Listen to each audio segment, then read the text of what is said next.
여러분 반갑습니다. 입소문 1인분입니다. 구독 한 번씩만 부탁드리겠습니다. 감사합니다. 강지영 아나운서입니다. 개인적으로는 이 데브스 플랜에서 가장 이미지가 좋았던 플레이어라고 할 수 있겠습니다. 강지영 아나운서는 삼성의 별이라고 표현하고 싶은데요. 프로그램 내내 별처럼 반짝반짝하는 플레이어다 라는 생각이 좀 들었고요. 그럼 삼성은 무엇이냐? 감성, 지성, 이성 이 세 가지를 다 갖췄다 해서 삼성. 그녀가 몸담고 있는 JTBC가 삼성그룹과 특수관계이기도 하니까요. 8화에서 보면 저스틴이 탈락을 하게 되면서 그 저스틴을 위해서 눈물을 흘려준 어떻게 보면 유일한 사람이거든요. 그를 돕고 싶었지만 크게 도움이 되지 못하는 본인을 자책하면서 함께 우는 장면이 있었는데 굉장히 짠하면서도 강지영 아나운서의 어떤 감성 혹은 인간미 같은 것을 많이 느낄 수 있는 장면이었고요. 바로 이어진 과목 매치 트리플 다이스에서는 전략적으로 제로를 선택하면서 그 게임에서 단번에 우위를 점하게 되죠. 그래서 결국은 1위로 통과를 하게 되는데요. 강지영 아나운서의 전략, 지력 같은 걸 볼 수 있는 장면이었습니다. 그리고 강지영 아나운서는 프로그램 내내 굉장히 이성적이고 합리적인 판단과 주장을 했다고 생각되는데요. 10화에서 이제 규현연합의 모순을 지적한 것도 강지영 아나운서였죠. 이겨도 내가 너무 스스로 화가 너무 많이 날 것 같고. 근데 이게 왜 나는 이해가 안 되냐면 1대 다수는 여태까지 계속 해왔어. 새돌림 보낼 때는 저스틴 빈 혼자 플레이하고 있을 때는 아무런 감정이 안 들었었어? 왜 근데 이제 와서 갑자기 되게 정의롭고 자기는 평화로운... 아니, 그건 그들이 원해서 그렇게 혼자 한 거고. 강지영 아나운서의 모습 아주 이성적이고 합리적이다. 그녀의 능력을 보자면요. 모든 능력치가 고르게 다 높습니다. 메인 매치와 과목 매치에서 고르게 활약을 했기 때문에 지력은 8점이고요. 어떤 연합에 있더라도 큰 문제를 일으키지 않고 친화력 좋게 잘 어울렸죠. 매력은 9점입니다. 강지영 아나운서가 과목 매치를 3번을 치렀는데 그 중에 2번을 1위를 했습니다. 담력도 만만치 않다고 볼 수 있겠죠. 그리고 승리와 우승에 대한 열망도 적지 않았기 때문에 8점입니다. 그래서 총합이 40점입니다. 다음은 제가 이 프로그램에서 가장 훌륭한 플레이어였다고 생각하는 손은유 변호사입니다. 뭐 그녀를 표현하는 말은 다른 게 필요 없죠. 거의 공식적으로 굳어진 것 같은데 감옥의 여왕입니다. 결정적 장면, 언노운 게임에서 박상현이 다른 플레이어들을 이제 신나게 공격하고 있을 때 손은유도 상현에 의해서 추방이 되거든요. 기회를 노리고 있다가 이세돌의 말이 박상현 말에 근접했을 때 손은유가 바로 이야기를 해주죠. 녹색으로 바꿔서 상향이 날려버려.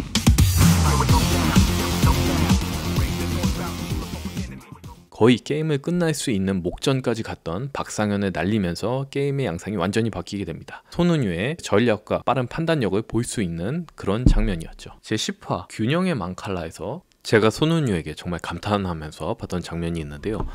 정현규를 잡기 위해서 6대 1의 연합을 만들어냅니다. 그런데 결국 정현규가 SOS를 치면서 규현과 소희가 다시 그쪽으로 넘어가게 되죠. 그런 상황에서 다른 사람 같으면 아니 어떻게 된 거냐 황당해하면서 이제 연합을 깼다고 화를 내고 척을 질 수도 있는 상황이었는데 손은유는 이미 규현과 소희의 마음은 저쪽으로 넘어갔구나 하는 것을 깨닫고 얻을 수 있는 것을 최대한 얻고자 딜을 이제 걸게 됩니다. 다 좋은데 이번 라운드까지만은 이전 연합에서 하던 걸 하자라고 제안을 하거든요. 규현과 소희도 사실 배신을 한 셈이기 때문에 마음속에 어떤 부채가 조금 남아있었는데 이제 그 틈을 정확하게 손은유가 노린 거죠. 그래서 규현과 소희로부터 원하는 것을 얻어내고 그 라운드에서 최대한의 성과를 얻어서 결국은 상대팀 연합의 한 축이었던 규현을 탈락시키는 데까지 성공하게 됩니다. 자, 지력과 담력, 열정은 9점, 나머지 정치력과 매력은 8점입니다. 그렇게 해서 총합은 43점. 뭐 특별히 따로 설명은 안 해도 괜찮겠죠? 다음 4위를 했던 세븐아이 포커 플레이어죠. 세븐아이는 처음 등장했을 때와 마지막 퇴장할 때의 평가가 극과 극으로 많이 달랐던 플레이어라고 할 수 있을 것 같아요. 자, 그래서 그를 표현할 수 있는 말은 반전 매력의 상남자. 처음에는 이제 약간 빌런 같은 모습을 보여주죠. 성격도 막 부리면서 센 모습을 보여주기 위해서. 특히 2화 첫 번째 부패 경찰 게임에서 가장 먼저 자기의 캐릭터를 드러내는 플레이어가 됩니다. 형, 이거 얘기 완전 다른 얘기잖아요. 나 감당돼요? 나 만약에 이렇게 결정 내면 나는 감옥 갈 거고 감옥 가서 돌아와가지고 만들어가지고 무조건 깨부실 거예요, 이거. 눈이 막 이렇게 되시더라고요.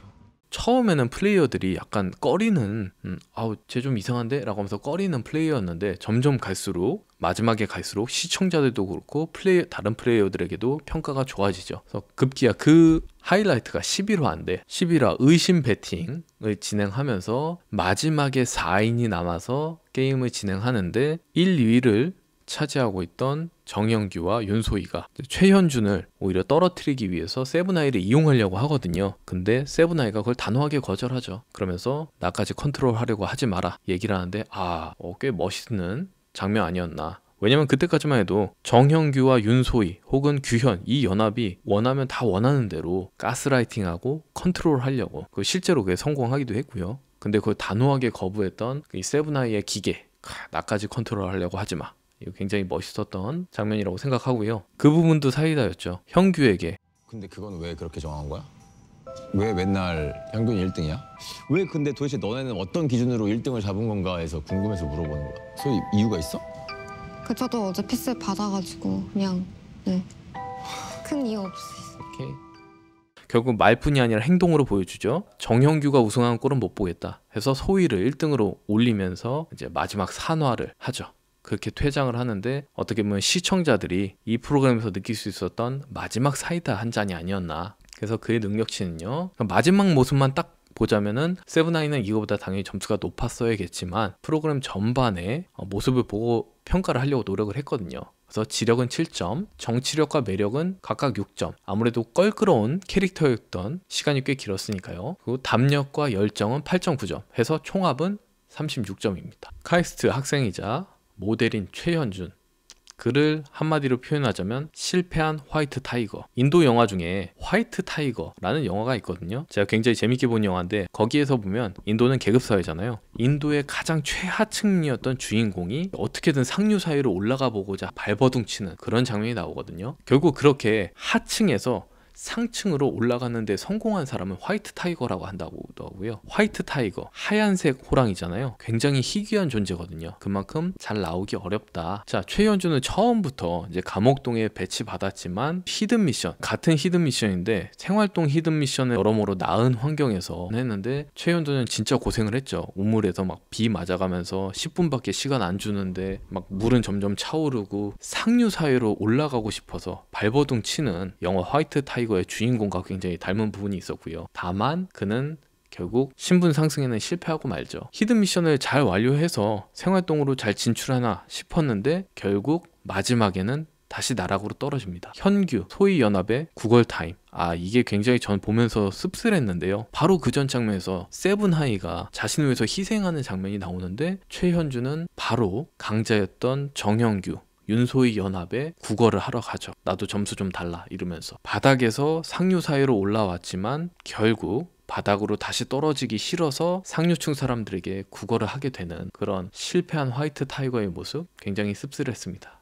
그러면서 마지막 감옥 매치를 이제 정영규와 둘이 갖게 되는데 생각보다 좀 싱겁게 탈락을 하고 말죠. 그래서 그의 능력치를 보자면 지력은 7점. 그 전까지는 게임들을 잘 해왔지만 마지막에 가장 중요한 게임에서 카이스트 수학과가 수식 피라미드에서 정영규에게 그렇게 힘없이 발리는 모습을 보니까 지력을 아주 높게는 줄 수 없을 것 같습니다. 그래서 7점, 정치력 6점, 매력을 보자면은 이제 최현준이 아까 말했던 그런 구걸 타임도 있었고 배신도 뭐 적지 않게 했죠. 매력은 4점, 담력과 열정, 승리에 대한 열정만큼은 정말 9점이 아니라 사실 10점을 주고 싶은데 10점은 주지 않기로 했으니까 담력과 열정은 높게 평가해서 총합은 34점입니다. 준우승자 배우인 윤소희입니다. 윤소희를 한마디로 표현하자면 방향 잃은 남미세. 왜 방향을 잃었다고 하냐면 두뇌 서바이벌 프로그램의 플레이어로서 응당 가져야 될 우승, 승리 혹은 생존에 대한 욕구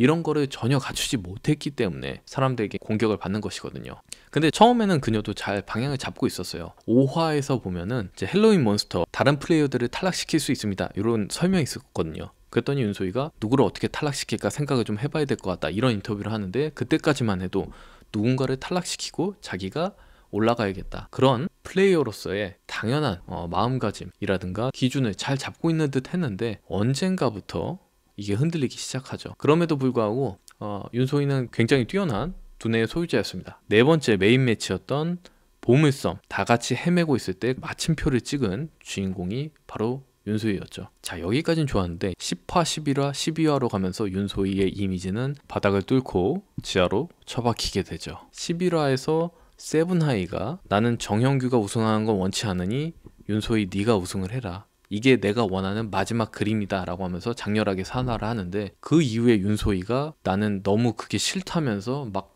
눈물을 쏟는데 정말 이해할 수 없는, 그러니까 감옥 매치를 가서 자기가 죽을지 살지 모르는 그 어려운 경험을 하지 않게 세븐아이가 도와준 거거든요. 그렇게 해서 1위로 만들어줬는데 자기는 오히려 1위가 되기 싫다고 하면서 막 울고불고 하는 모습을 봤을 때 무슨 저런 플레이어가 있나. 저는 이 장면이 데블스 플랜 시즌2를 상징하는 최악의 장면이라고 생각을 하는데 오히려 현규 같은 경우는 이해를 할 수가 있어요. 얄미워 보이기도 하고 보기 싫을 때도 있지만 그도 선을 넘었다고 생각은 되지 않거든요. 근데 이 소희의 이 장면은 명백히 선을 넘었습니다. 예를 들어 경기에서 선수가 욕을 한다? 뭐 그거 참을 수 있습니다. 심한 파울을 한다? 그것도 참을 수 있죠. 정당한지는 모르겠지만 경기를 이기기 위한 방법 중에 하나거든요. 근데 경기를 포기하고 상대가 이기게 도와준다? 이거는 승부 조작급으로 명백히 선을 넘는 행위죠. 소희가 현재 어떻게 보면 현규보다도 더 욕을 많이 먹는 큰 이유 중에 하나가 바로 이것이 아닐까 싶습니다. 그래서 결국 14명의 플레이어 중에 감옥 매치를 겪지 않은 유일한 2명이 있거든요. 그게 바로 규현, 소희 이 2명입니다. 그 중에 윤소희는 뭐 준우승까지 했으니까 어떻게 보면 꽃길만 걷다가 성공했다라고 볼 수 있겠죠. 자, 그녀의 능력을 보겠습니다. 총합을 보고 좀 의아해 하시는 분들이 있을 수 있겠는데 총합은 거의 가장 낮은 24점인데요. 참 아이러니한 캐릭터라고 볼 수 있겠습니다. 그러니까 지력은 9점, 지력이 가장 높아요. 여기에서 지력 9점을 마크한 플레이어는 딱 2명입니다. 윤소희 그리고 손은유. 근데 이 높은 지력을 가지고도 총합이 24점이라는 건 다른 점수들이 형편없다는 뜻이죠. 정치력, 매력, 담력 모두 다 낮은 점수고요. 그녀의 총합을 망친 가장 큰 것 무엇? 열정은 1점입니다. 최하죠. 본인이 아니라 다른 플레이어가 우승하는 것을 더 바랬기 때문에 그때부터 윤소희는 두뇌 서바이벌 플레이어 참가자로서 자격이 없다고 볼 수 있겠죠. 1점이 아니라 사실 0점을 받아도 할 말이 없을 것 같습니다. 윤소희 총합 24점입니다. 마지막 플레이어 우승자 정형규. 정형규를 묘사하는 말은 제가 좀 고민을 해봤는데 아무리 봐도 이게 딱인 것 같아요. 부잣집 금쪽이. 그러니까 부잣집에서 이렇게 다들 둥기둥기 우쭈쭈만 해주다 보니까 이제 성격이 완전히 어긋나 버린 금쪽이 라고 할 수 있겠죠. 근데 정형규가 처음 등장부터 그러진 않았어요. 제1화 자기소개 및 티타임에서 그때까지만 해도 굉장히 정상적인 모습이거든요. 물론 좀 낯을 가리는 모습은 있었지만 딱히 이상하다거나 하는 느낌은 크게 없었어요. 근데 회차가 지날수록 그 어떤 금쪽이스러운 모습을 많이 보여주게 되는데요. 이제 부잣집에 가면은 당연히 자기를 시중 들어주는 사람들이 많이 있겠죠. 이 프로그램에선 대표적으로 규현과 소희가 그 역할을 했었던 게 되고요. 그러니까 자기한테 시중 들어주는 사람들은 특별히 크게 챙길 필요가 없는 거예요. 자기는 도움만 받으면 되는 거죠. 그러니까 규현과 소희로부터 그 도움을 받았고 규현과 소희도 그것이 너무나 당연하게 생각을 했고요. 서바이벌 프로그램에 어울리지 않는 3인이다. 자, 8화에서 보면 이제 보물섬 게임 후에 누군가는 한 명 더 감옥동으로 가야 되는데 그냥 자기는 태연하게 얘기하죠. 난 감옥 가기 싫어. 그렇게 얘기를 하니까 윤소희가 우쭈쭈 바로 정형규가 아니라 티노를 감옥으로 보내죠. 티노가 뭐 감옥에서 가장 살아올 확률이 높은 것 같다라고 했지만 사실 그거는 그냥 입에 발린 말이고 현규가 고생한 거를 보기 싫었겠죠. 그런 부분이 이제 점점 더 정형규를 금쪽이스럽게 만든 것이 아닌가. 회차를 지날수록 점점 더 약간 이상해지더라고요. 표정도 좀 더 기괴해지고 자기의 어떤 그 소시오패스적인 경향을 드러내는데 점점 주저하지 않아요. 자, 11화에 보면은 그냥 당연스럽게 현규가 1위를 하기로 정해놓거든요. 윤소희도 그걸 크게 이상하게 생각하지 않습니다. 윤소희는 아마 자기가 당연히 감옥 매치를 간다고 생각했을 거예요. 그 대상이 세븐아이든 최현준이든. 그리고 정현규도 아니 왜 당연한 걸 묻고 그래요? 1등이 당연히 나지. 금쪽이, 부잣집 금쪽이의 정점을 보여주죠. 그의 능력치를 보자면 지력은 손은유, 윤소희 바로 다음가는 8점입니다. 사실 카이스트 수학과였던 최현준을 수식 피라미드에서 가볍게 바를 정도로 인정할 건 해야죠. 지력은 높다. 그래서 지력은 8점. 다만 정치력과 매력인 부분에서 좀 많이 감점이 됐죠. 정치력은 연합이 있으면 시키는 건 잘해요. 당신은 이거 하고 당신은 저거 하고 포용력 같은 건 없죠. 왜냐면 부잣집 도련님은 그런 포용력 같은 건 필요 없거든요. 시킨 다음에 그 결과만 보면 되니까. 잘하면은 상 주고 못하면 내치고, 그걸 리더십이라든가 협상력이 좋다고 포장하기엔 좀 무리가 있죠. 그래서 정치력은 6점이고요. 매력, 윤소희나 규현한테는 뭐 매력이 9점이 아니라 한 90점은 되겠지만 객관적으로 봤을 때 매력은 그다지 높지 않다고 봐야겠죠.